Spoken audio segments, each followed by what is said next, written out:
I'm Sergeant Matt Kirkpatrick. I'm an Army Reservist working currently for the Kandahar Provincial Reconstruction Team. And in my civilian life, I'm the Law Enforcement Sales Coordinator here at Colt Canada in Kitchener, Ontario.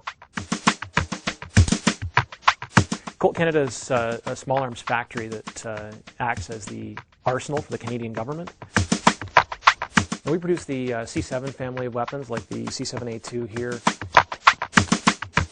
The C7 is the general service weapon for the Canadian Forces.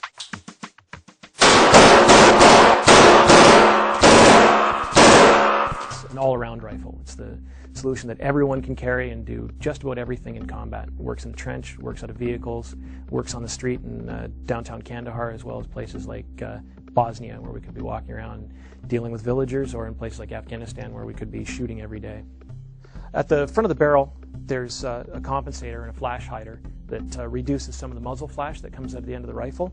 On the front, it's what's called a triad mount. It allows us to mount lasers, flashlights, other accessories like that. C7 versus the AK-47, I would still choose the C7 because of its accuracy, its reliability, its ease of use. A lot of the C7A2s are attached, or have attached a forward pistol grip to allow us to hold the weapon like that with the lasers and lights on the front of it.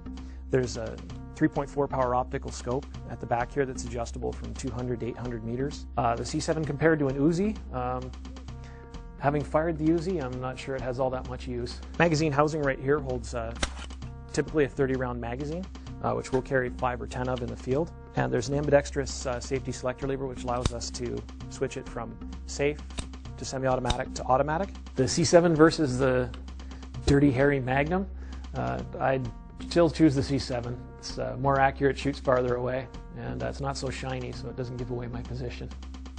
And we've got cocking handle, which is ambidextrous, can be used from both sides of the rifle for left and right-handed operation.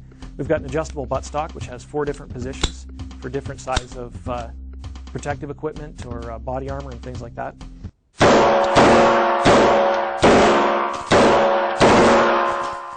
Well, the weapon's a much improved version of the M16 that was chosen in 1986 by the Canadian government, and we've improved it in a number of different ways. Canada was the first to put the flat top rail on it so that we could change different sights for different operating environments.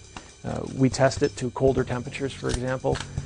We do all of the testing required by NATO, dropping it on the ground, exposing it to various different chemicals to see if they'll affect its function. We bury it in sand, we drag it through mud, we dip it in water and fire it, all kinds of different things like that.